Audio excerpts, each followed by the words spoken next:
Hey, it's me, Big P, and I wanted to do a video going over the second character that I rolled for the 3.16 Scourge League. Long story short, as soon as I saw the type of league that this was, a rippy mapping league that's very dynamic and has a lot of quantity modifiers, I knew that I wanted to make a magic finder, and pairing that with some of the changes to the Atlas that have kind of consolidated that early grind, that makes that early setup kind of annoying. Just a lot of things came together, and now the Classic is back, and you can very comfortably and relaxingly run low-tier maps at basically no investment. Al can go and make total bank off of it.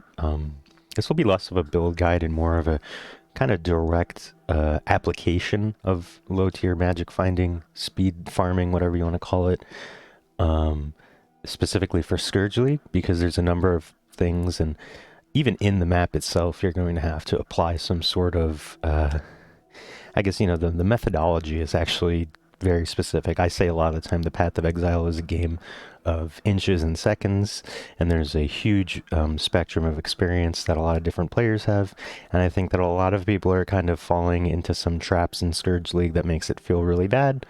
So, here's an example of what if you didn't really care about slash deaths. Actually, that's not that high. What if you saw that number and instead of feeling ashamed, you felt like you wanted to pump those numbers up, especially that chaos per hour number.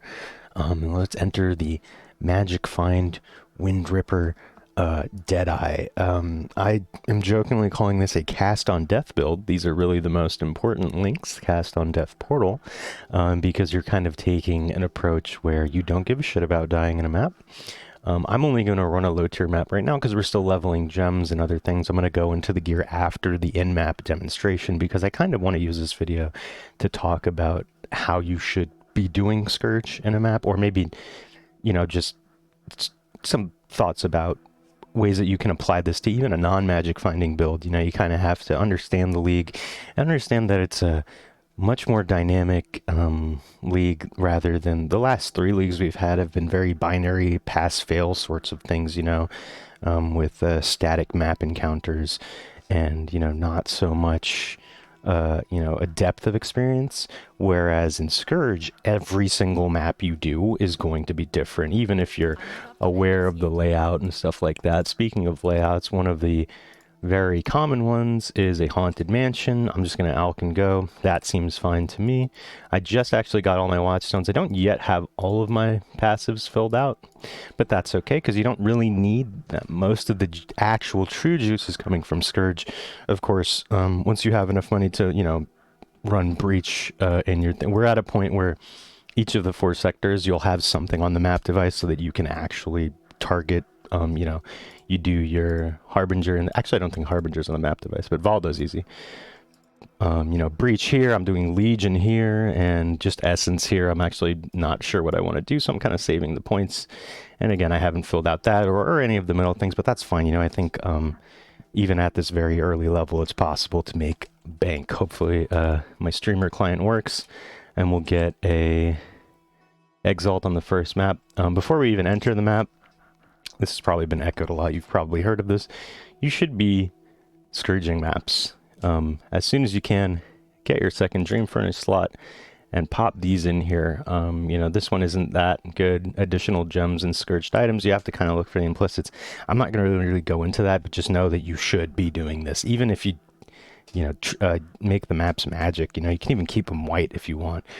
If you're really struggling, but there's, like I said, there's a huge spectrum of player experience that you have to be aware of when you're running these sorts of maps. And we're just going to blast a tier 1. I'm not even going to put anything on it, just to alch and go as a sort of demonstration.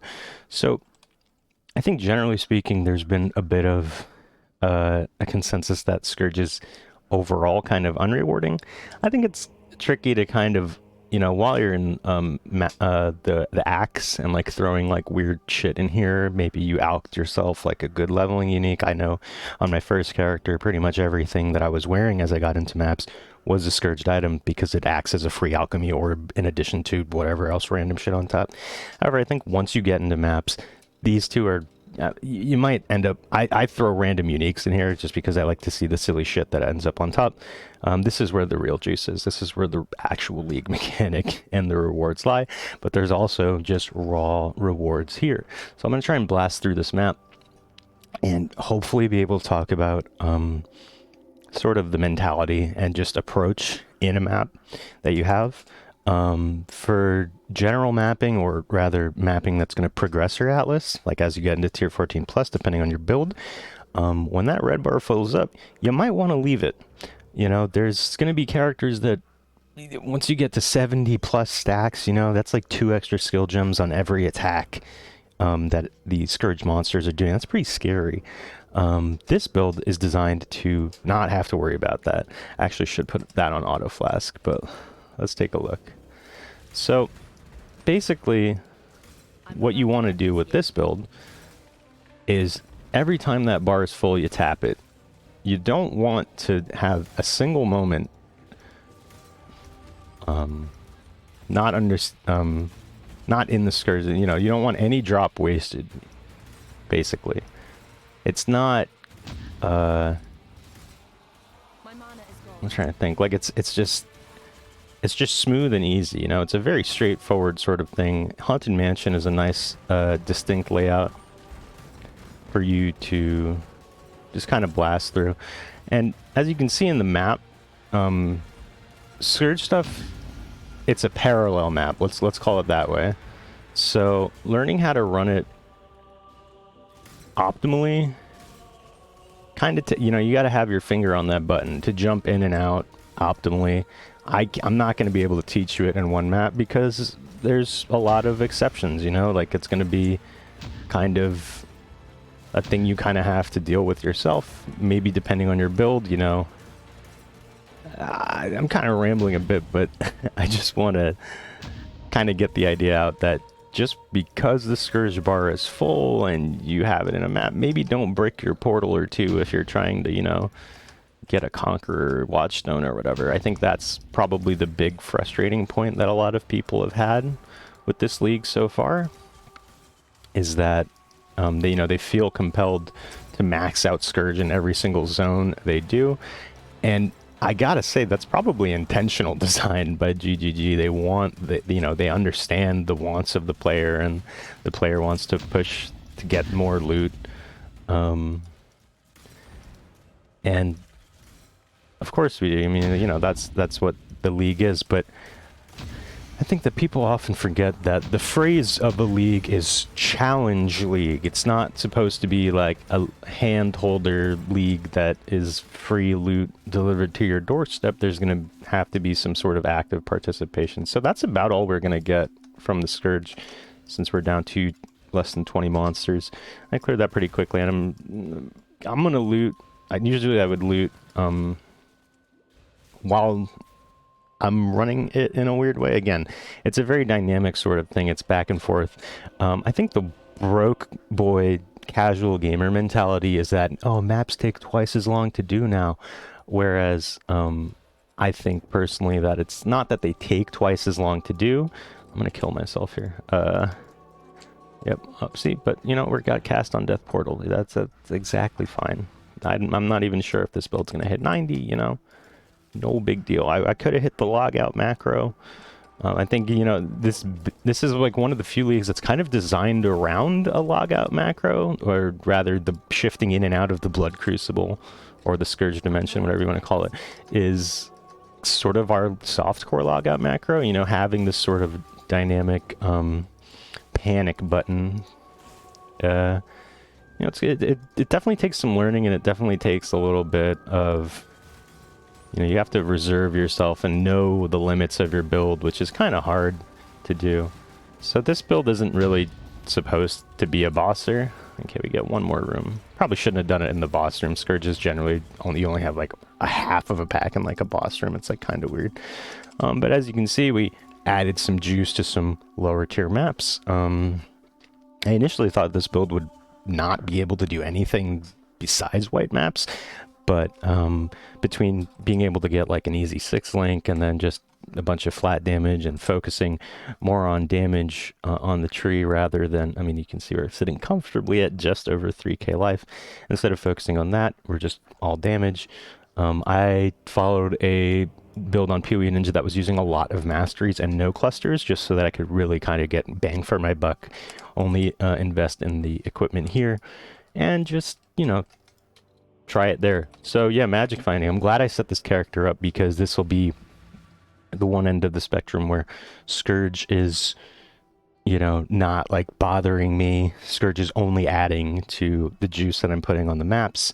You know, I just have a character now that if I'm running some maps with a friend and I want to, you know, like as I'm helping him complete the Atlas or whatever, I'll just get a bunch more money and just make it all just feel so much better. I think I did a magic finder at the beginning of when the Maven update, where all these Atlas passives came out.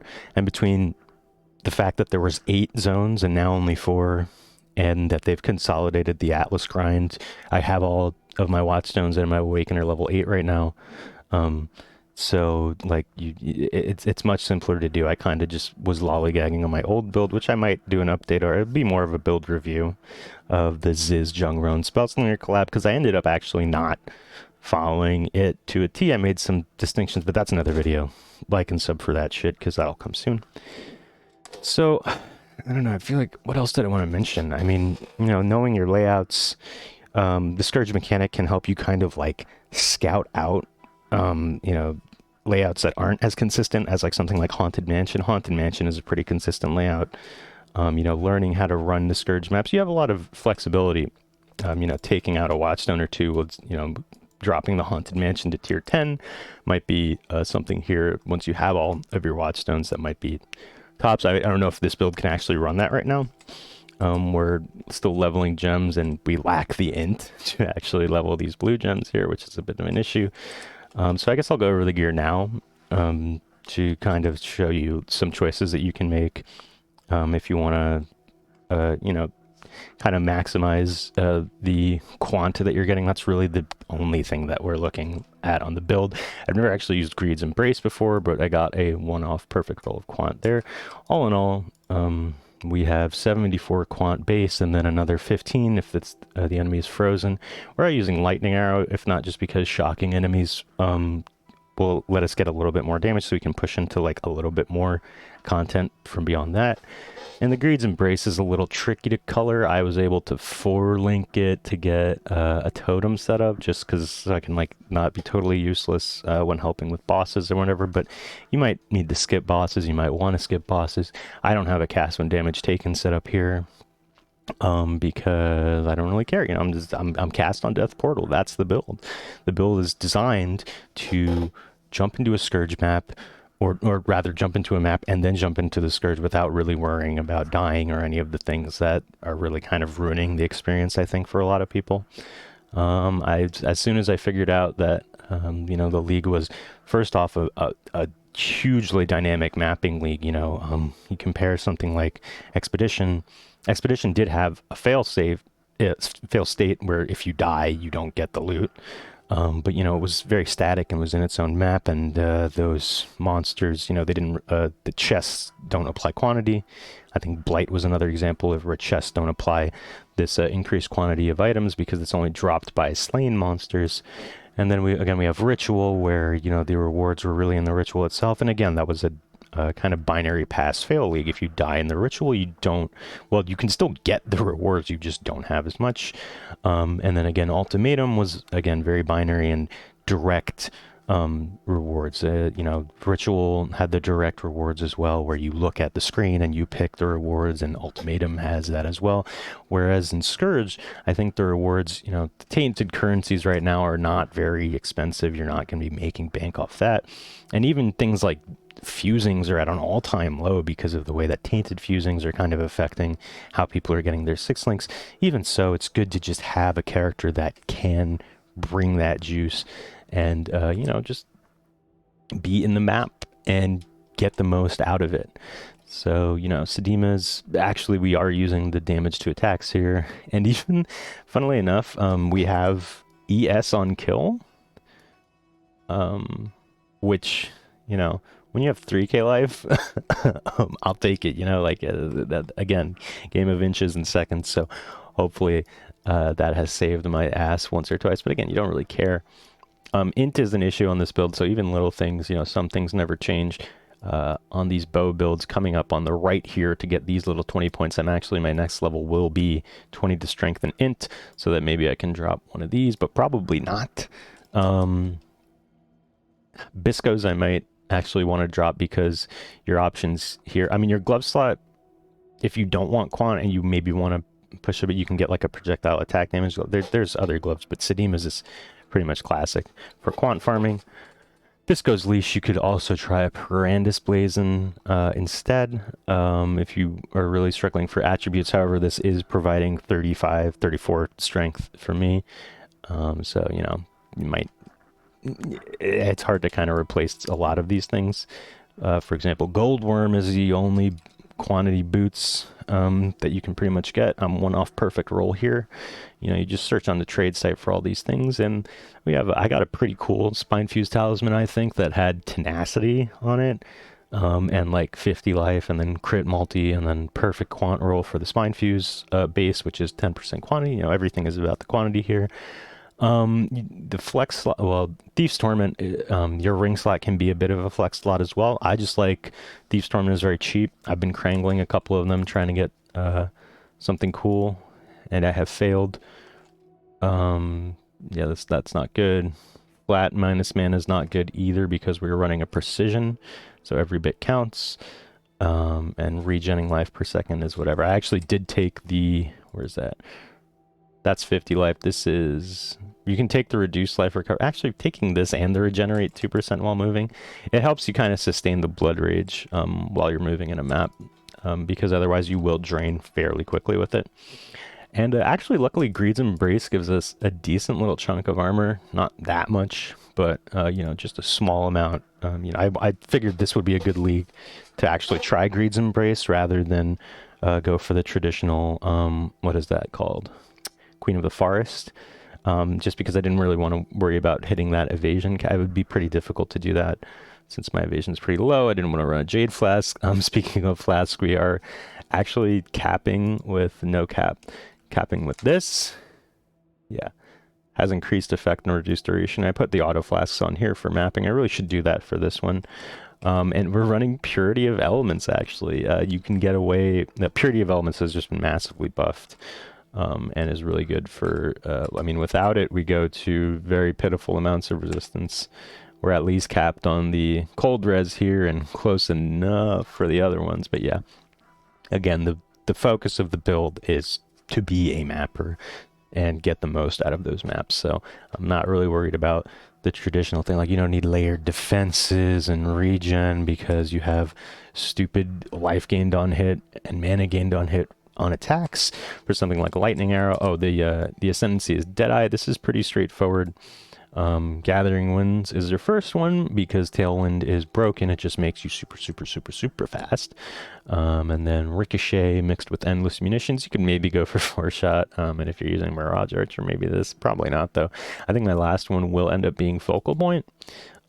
Maybe Windward if I wanted to push into yellows and reds beyond that, because this would at least help us mitigate one-shots. But again, it's like, I'm probably going to end up running this build in yellows and reds, knowing that I'm going to die at least once in each map, if not for all 6 portals. You know, again, this is the softcore special that's taking full advantage. You know, you paid for 6 portals, so you are sure as hell going to use all of them. But Focal Point could be good too. The Quiver is a flex slot, pretty much one of your only places to get a life roll. So I kind of just IV'd this and I was like, okay, there's some damage on that and a bit of resistance, so why not? You can do much better than this. You can also go for a Void Fletcher to increase your single target damage.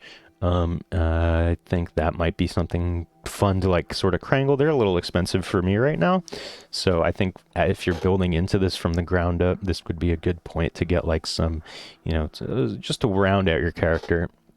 In addition, the Asenath's Chant, I bought this for about an exalt. I probably would pay max 2 exalts for this, unless you like prophecy farm it yourself.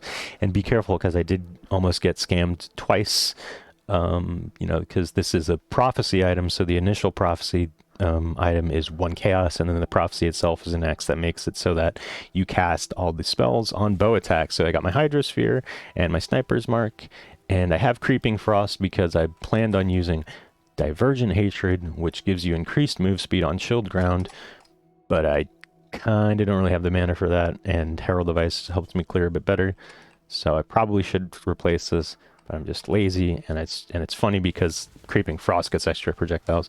Whatever. The important things are the Hydrosphere and the Sniper's Mark. If you didn't have this helmet, there's a couple things. This is a bit of a flex slot. You can go, what is that? I'm trying to think. You can do a rare helmet with a relevant helm enchant through whatever attack you want to use.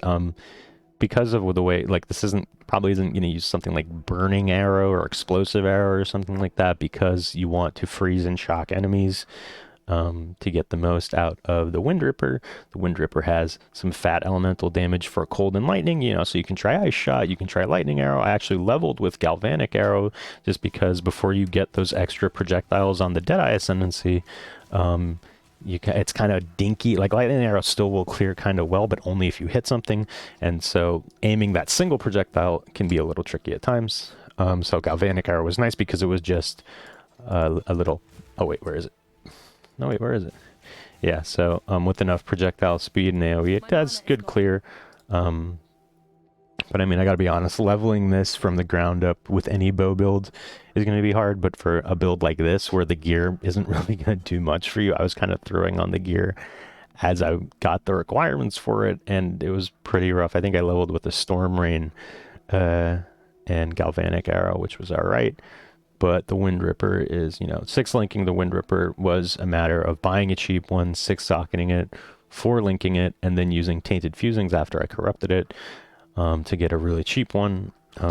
This is probably the first step I would take, and then everything else can fall into place afterwards. I mean, if you really want, you can have a more well-rounded character, and, you know, drop like some of the more gimmicky, like Thief's Torment and Sedima's, but I just want that quantity, you know. That's what my build is. My build is Cast on Death. I didn't even really talk about the Lightning Arrow gems.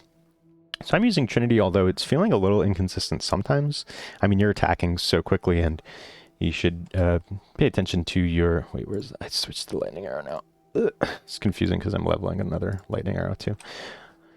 So we have, what, like almost 3k to almost 5k cold damage.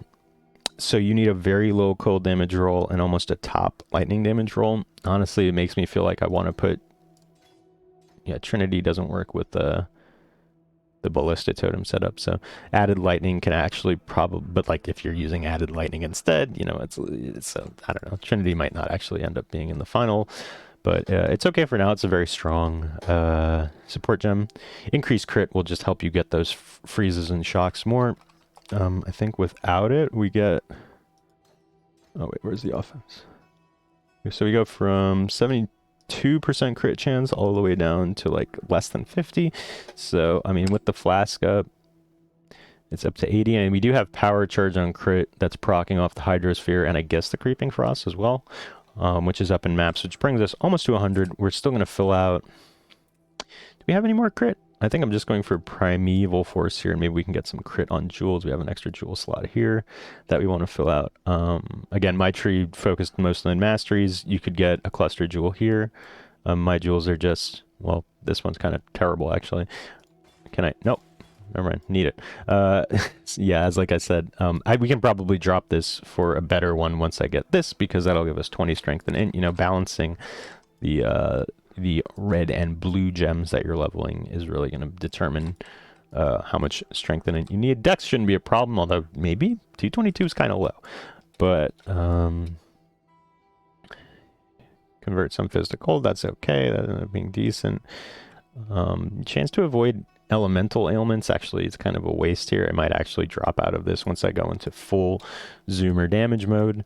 Because we have immunity to all ailments because I'm running Purity Purity of Elements, which has been massively buffed this league. I think they're going to nerf it because it seems insane. What else do I want to go over? I mean, I should finish going over the links, I guess. Inspiration is another crit elemental gem that's fantastic and helps you spam. It brings the mana cost down from 23 to 28. Not that mana is really an issue. If you hit a single thing, it'll shoot back up. If you hit a single thing with the Thief's Torment, it'll refund it fully. And if you don't want to use the Thief's Torment, you can also get mana gained on hit. It's only 2 for this one, but I think that should be enough between any normal mana regen that you have on the build. You can maybe go fully into Clever Thief if you really need it, and then a Leech Mastery. I don't know. Probably not that. But yeah, the Helm I would recommend, highly recommend the Asinth's Chant for just the speed variant, because I basically, you could be casting an Arcanist brand on every rare pack, I guess, and every boss that you fight. Not that you're fighting many bosses with a build like this, but you pretty much will make the Exalt that you spend back very quickly, just because of the quality of life. It just makes it so much smoother. As I got into maps before I had this, I was like, damn, this build is feeling kind of weak. Like, we're really going to peter out in the white maps and not be able to do much. But getting the Hydrosphere, in addition to exposure, you inflict, you up the exposure for your Hydrosphere, and then you get, the immediate power charge on critical, which will help damage overall, yada, yada, yada, stuff like that. My flasks are kind of shit, honestly. Well, these are okay. I have, like, reduced effective curses. This should be an auto flask. I've just been kind of messing with stuff. This should really be a bleed flask, because we have had issues with corrupting blood, and I've also been lazy about, see, I'm using the Ralakesh, so maybe I want to get the thing for that. But those are just small things. Basically the idea of this video was to just kind of show that Scourge is a sort of mechanic that you're going to have to be more deliberately engaging with. Even like the older rippier mechanics, like, Ultimatum got pretty rippy and weird.